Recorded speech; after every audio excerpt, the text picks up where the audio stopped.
southeastern Massac County, Illinois, southeastern Pope County, Illinois, southwestern Livingston County, Kentucky, northwestern Marshall County, Kentucky, southeastern McCracken County, Kentucky, north central Graves County, Kentucky, until 3:30 p.m. At 2:38 p.m., a severe thunderstorm was located near Lovelessville or southwest of Lone Oak, moving northeast at 30 miles per hour. Expected hazards include 60 miles per hour wind gusts and quarter-size hail. This is a radar-indicated threat. The following impacts are expected. Hail damage to vehicles is expected. Expect wind damage to roofs, siding, and trees.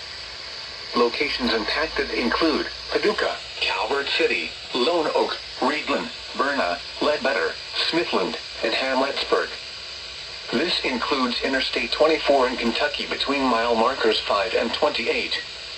Repeating, a severe thunderstorm warning has been issued until 3:30 p.m. for the following counties, in Illinois, Massac and Pope, and the following counties, in Kentucky, Graves, Livingston, Marshall and McCracken.